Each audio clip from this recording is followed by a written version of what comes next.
This episode of Vinny's Podcast is brought to you by Kellogg's. Start your day this morning with Kellogg's. Hey guys, Andy here.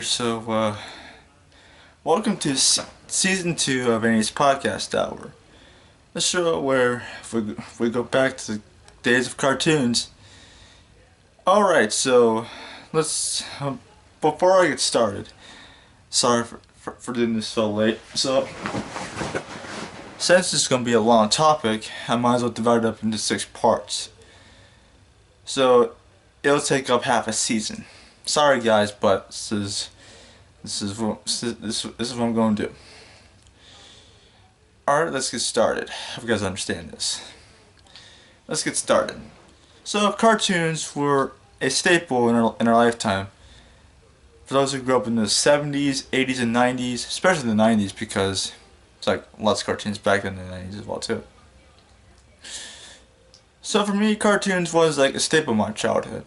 Every day, when I was little, every Saturday morning, me and my dad got up and had some sugary teeth-rotting cereal and watched cartoons, mostly from Hanna-Barbera and Cartoon Network and a few others. So I'll be discussing lots of cartoons, lots of them. My favorite cartoons and the best ones. So, the first cartoon I'm discussing is Scooby-Doo. Ever since 1969, Scooby-Doo had a serious long run. Well, because of his popularity. Well, we're discussing each cartoon. So, Scooby-Doo is a franchise from 1969 until today. The series follows Scooby-Doo, Shaggy, Velma, Daphne, and Fred as they solve mysteries. Mostly, it's like bad guys in a mask. My guess is for money or other personal reasons. I've seen Scooby-Doo Where Are You?, the new Scooby-Doo movies, the new Scooby-Doo show.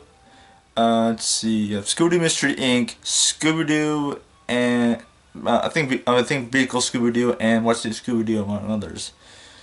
So Scooby-Doo had lots of sequels and spin-offs, also incarnations. I'll be discussing 3 of them. The first one is Scooby-Doo Where Are You? It was released back in 1969, got cancelled and released back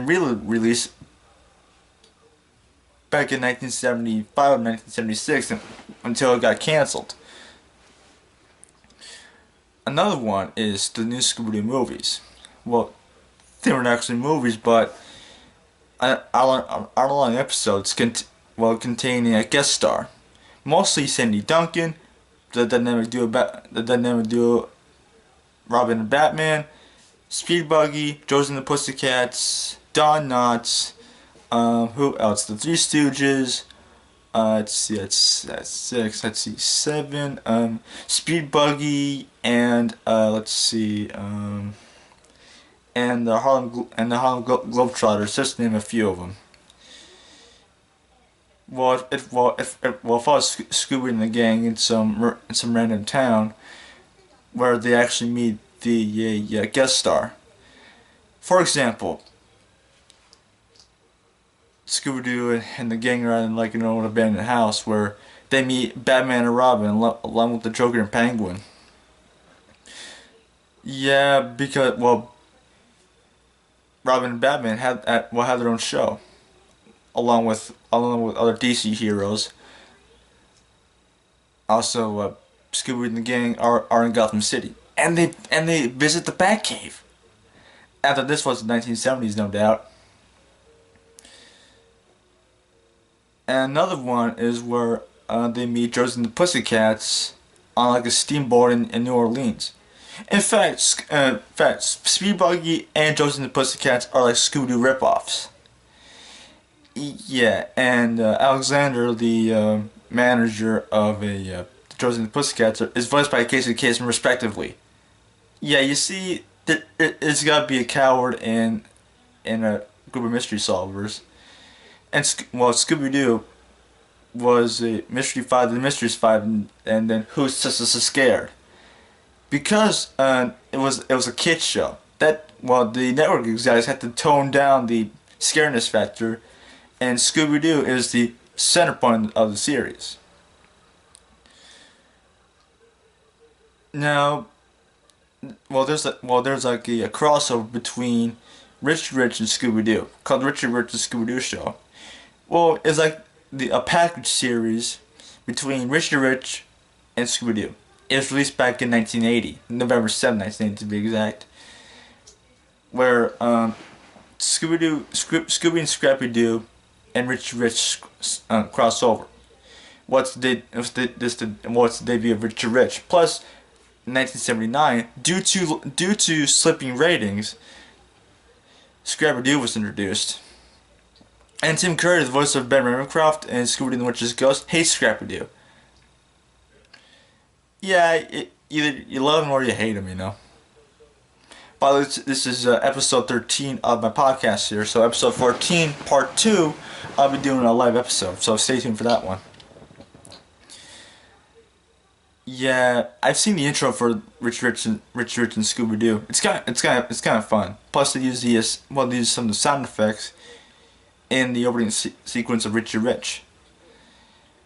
Well, I'll be discussing Richie Rich in a minute.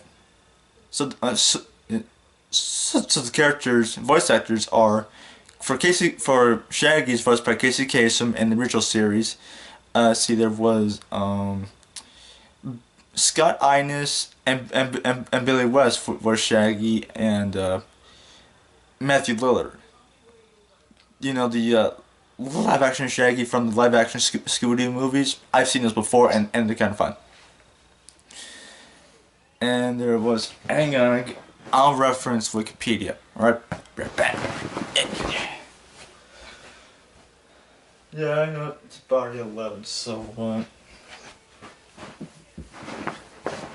yeah, I'll reference Wikipedia for this one. Let's see.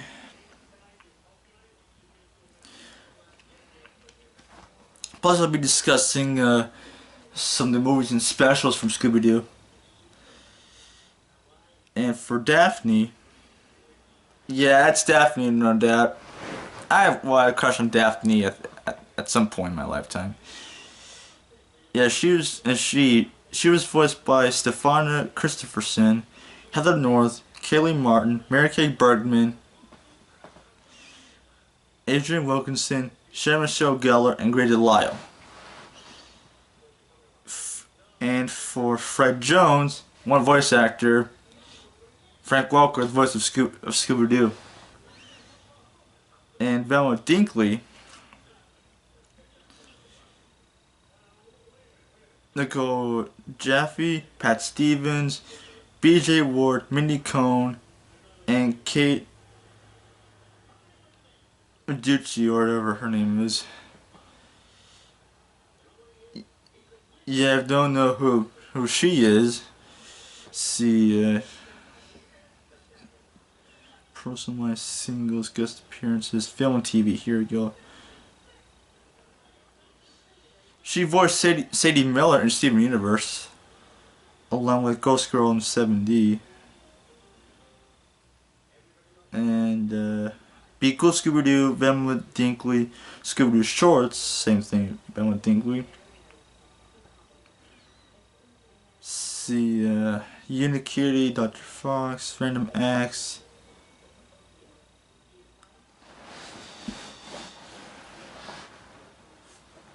Now let's get into the movie / specials. So there's 4 direct-to-DVD movies, such as Scooby-Doo on Zombie Island, Scooby-Doo and the Witch's Ghost, Scooby-Doo and the Alien Invaders, which I watched, and Scooby-Doo and the Cyber Chase. In fact, I've watched all 4 Scooby-Doo movies. The first one that I've watched was Scooby-Doo and the Alien Invaders, released in 2000. It follows Scooby and the gang traveling to New Mexico. Yeah, I read that on Wikipedia. Yeah, I know now. Where Shaggy is driving the Mystery Machine. And at the beginning, there's like self dishes. It's like search for alien life. Well, well, there's like tons of filler between, but Shaggy and Scooby-Doo meet Crystal and Amber, two aliens no doubt, who disguise them as hippies, and plus we get like a music sequence where Shaggy and Crystal like get married and stuff like that. Shaggy go on a date. Can't believe Shaggy was dating an alien. Oh, by the way, the South people, they mine gold on federal property. Yep, they work for the government and mine on federal freaking property. Yeah, that could be illegal in the eyes of the government. Yeah, if I got caught doing that, I'd be in like a federal prison. Yeah, it turns out the aliens were just the South people want to scare off the locals. Yeah, it's the first movie I watched. Plus, it was on VHS at the time. Now, the second one, Scooby and the Witch's Ghost, follows Ben Ravencroft, voiced by Tim Curry, who's like a big Scooby-Doo fan. And also, Mary Kay Bergman, she passed away back in 2000 because the last movie she was in was Scooby-Doo and the Alien Invaders, where Velma and the gang visits Ben's hometown in New England, where it's like it's a Puritan village. Yep, Puritans, no doubt. If you don't know what I'm talking about, Puritans, look it up. Seriously. Well, if don't know who Puritans are, basically settlers in the 1600s, Salem witch trials. Yeah, isn't that like another witch hunt in the 50s? Yep, the Common Witch trials, 300 years later. And this is where we meet the Hex Girls the first time. See, Thorn, Dusk, and Luna. Well, actually, one of the band members is 1/16th Wiccan on her mom's side. Yeah, it ain't that enlightening. Yeah, this is where Sarah is actually a witch, not a Wiccan. I guess back then, back then the Puritans burned anything at the stake who thought it was a witch. Could you imagine living in Puritan times? Seriously, if I had a time machine, I'd go back in time and say, oh my god, I have my camera and everything just to prove it all. Yeah, what time is it? Yeah, I'll discuss 2 cartoons and then that'll be it. Sorry for the short part, guys, but let's see what else. I can't let's see. I kind of like Dusk at one point because pigtails and everything. Who doesn't love a girl with pigtails? I ask you. Now, Scooby-Doo on Zombie Island, I watched that on DVD, where the gang split up because they're tired of catching people in a disguise. Don't you think that's like the freaking formula here? You get chased, unravel the guy with the mask, and that's like basically every single Scooby-Doo episode I've ever seen before in my life. This is where Shaggy and Scooby are like the 98 version of the TSA, because this was released before 9/11. It was released. Yeah, this was back in 1998. And Shaggy is voiced by the voice of Fry in Futurama, Billy West. Yep. Oh boy. And where Fred and Daphne have their own show now. And Velma has like her own bookshop. And after that, Daphne's birthday comes around, and the gang's back together again. And Shaggy and Scooby eat stale Scooby snacks. And we get a montage, like the gang traveling through the U.S., solving for like real monsters this time around. And they end up in New Orleans, where Lena, let's see. Hang on, I gotta look it up. Just give me a second here, guys. Let's see. Scooby-Doo on and Zombie Island. Alright, let's see. Scott Adams, Pancake Rare, BJ Ward. Merlina, voiced by, let's see, Tara. Yeah, voiced by Tara Strong, the voice of Timmy Turner in the Fairly Odd Parents, and Simone, voiced by Adrienne Barbeau. It's kind of like French Canadian, if you know what I'm saying here. And this is where, Shaggy bounced from job to job. New Orleans, Moonscar Island. In fact, Moonscar Island is named after Morgan Moonscar, one of the pirates. Yeah, because you know, pirates back then hid from the law. Yeah, pirates nowadays, Somali pirates, no doubt. This is where Moonscar Island has one of the hottest chili peppers in the world. Moonscar Island peppers, no doubt. And also the mansion was built out of the remains of the Maelstrom, which was Morgan Moonscar's ship. And this is where we get to see zombies. That's right, zombies, no doubt. And Detective Bo Neville, voiced by Cam Clark, the voice of Mac, and Clifford, the baby red dog, is an undercover agent. Yeah, this guy's like a gardener on Moonscar Island. Seriously, without footage of the zombie encounter, people won't believe Mystery Inc.'s story for a minute. Now, obviously, see, Scooby and some Scooby, which is Ghost, Scooby and the Invaders. Now I'm discussing a Scooby in Cyber Chase. It was released on October 2001, a month after 9/11.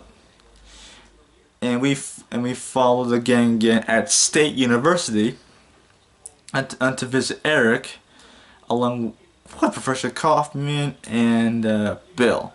That's his name. This was the final film made before William Hanna's death. You know. This is where a computer virus screws up everything. You know. Couldn't they have gotten like a firewall like Norton? Well, this was 2001, no doubt. And this is where Mystery Inc. is transported into cyberspace. And it turns out that Bill, let's see, he loves baseball. So in each of the other levels, it's like baseball themed clues just to track down Bill. You know. Yeah, this is where Bill was behind it. Yeah, according to Professor Kaufman, students are all equal. He's right. Yeah, the prize could have been all his for us meddling kids, unquote. On the final level, they meet their cyber doubles. Cyber Shaggy, Cyber Daphne, Velma, Scooby, and whatever. Yeah, and this is where on the final level, it's kind of designed pretty well. And at the end, the gang discusses their favorite part of the movie. I kind of like that part as well too. Yeah, I like all four moves of Scooby Doo. Yeah, those like. Yeah, those like. I think those were. It was like it was just a video anyway. So. Now another movie that I watched was Scooby-Doo Ghoul School, where Shaggy, Scooby, and Scrappy wanted their own screen time, so Velma, Daphne, and Fred are out of it. So Shaggy, Scooby, and Scrappy visited this school for girl ghouls. That came out weird, but you know. Yeah, all of them are girls at this point. It's like a fantasy school or something. I have no idea. And the monsters like Dracula, the Mummy, and Frankenstein have daughters. It's big surprise right there. Daughters, you know. How did they get? Yeah, I'm not gonna explain that. Also, next door is like a military academy where like they like the ghoul school and the military academy like have like a contest or something. That I don't know. I haven't watched the movie in a long time, so I don't remember much. I remember they have an open house where all the monsters visit the daughters. I kind of like Dracula's daughter, if I think about it. What? Kind of guy? Yeah, it's like in an animated monster where the main villain Revolta wants to ruin the ghoul school. This time, she's a real monster, not some guy in a mask.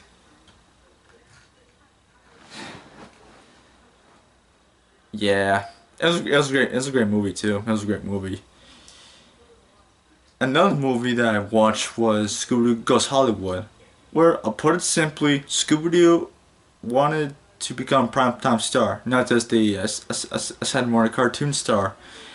And get this, they pack all these 60s and 70s references. I thought this was made in 1979. This was like 10, well, it's already 10 years of Scooby-Doo. At the end it says, Scooby-Doo, we need you. Yeah, I've seen the movie before. Also, I like the Happy Days reference in there too. Now Scooby-Doo again made crossovers with the Blue Falcon, Batman and Robin again, and WWE. So it's like a modern day version of the new Scooby-Doo movies. Yeah, well, Scooby-Doo meets WWE, where real wrestlers voice their respective wrestler character. Same thing with the Flintstones and Jetsons.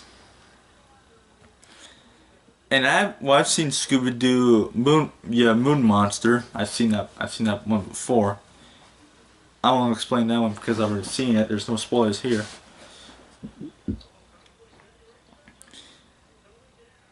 Yeah, I've seen Big Top Scooby-Doo, Scooby Abracadabra Doo, and a few others. Mostly, I've seen the one where Velma or Von Dinkenstein. It's kind of it's like a Frankenstein spoof where like a German town where the Von Dinkenstein curse. Where Shaggy and Scooby are brave because, you know, acupuncture points. Yeah, but acupuncture needles. Yeah.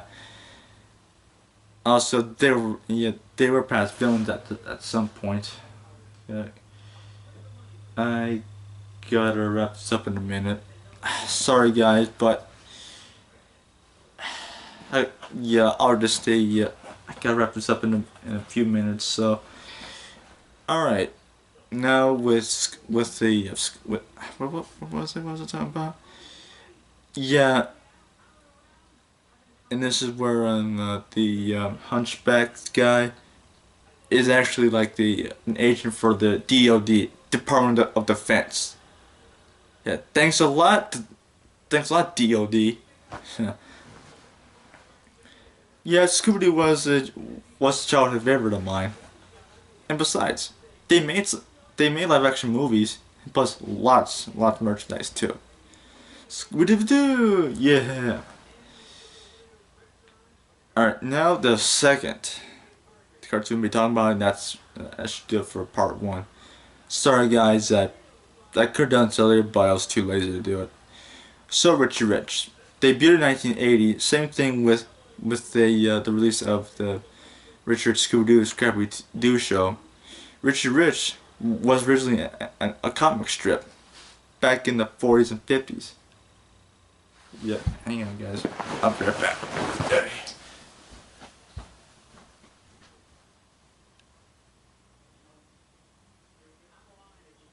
Hey Grandma, what you up to? It's 8:29. I'll be flustered. No, going in. What's up? I'll be sleeping.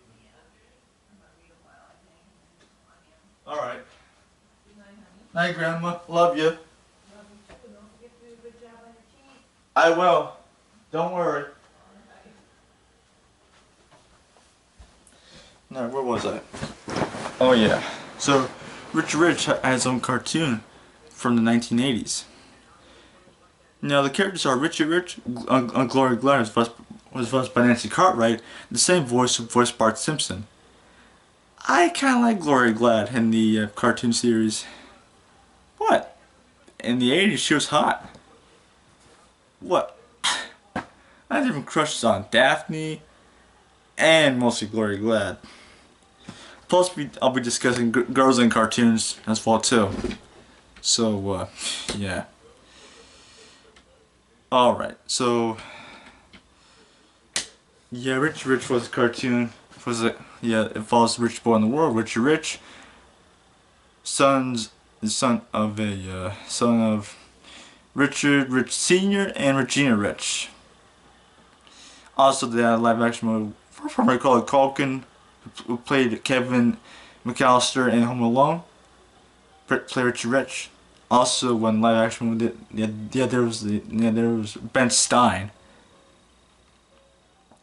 Now the cartoon follows Richie Rich, Cadbury, the Butler. I think every single show that I know of, all butlers had to be British at some point. Yep, yeah, British, no doubt. It's kind of like the Bruce Wayne Alfred thing, where rich guy, British butler. Yep, rich guy, yeah, British butler here. Now let's see, let's reference Wikipedia. I'll be done in a minute. Let's see, Richie Rich. Like Zoid Scoop. Sorry, I had to. I had to do that. Alright, let's see. Let's see, Richie Rich, 1980s. 1980 TV series. Yeah, that's Richie Rich and Glory Glad. You guys see it right there?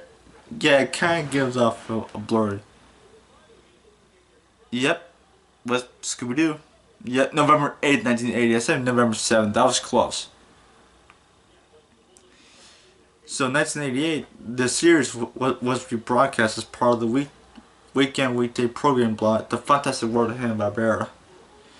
Yeah, Richie Rich Riches. This segment deals with threats to the Rich family. Rich Rich Treasure Chest. Segments of Dollar or Cadbury, The Butler. Rich Rich Gems. Short segments for humor like the Wingdings. These segments were based on one-page comic book stories and $0 adventures. So it was it was slightly older and consistently voiced as a child between 10 or 13 years old. Gloria, someone's the same age. There's a long sleeve, white long sleeve blouse, purple sweater or sweater vest, purple miniskirt. Yeah, that was kind of fun. You know, I like that. Come on.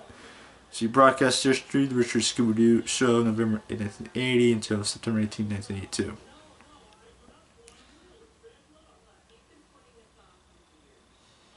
Yep, Nancy Cartwright versus Glory Glad.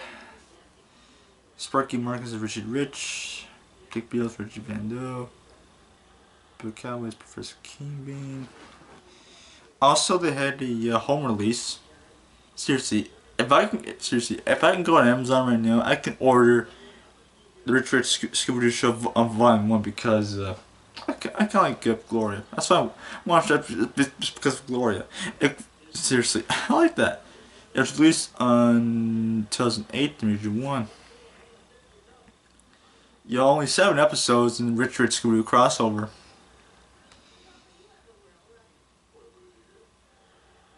Alright, so, yeah. This concludes our broadcast service. Stay tuned for part 2 of Andy's Podcast Hour. Will Andy continue his podcasters? Find out in the next episode of Andy's Podcast Hour. brought to you by Kellogg's. Start your day each morning with Kellogg's. I'll see you guys next time. Peace out, my dudes. Later.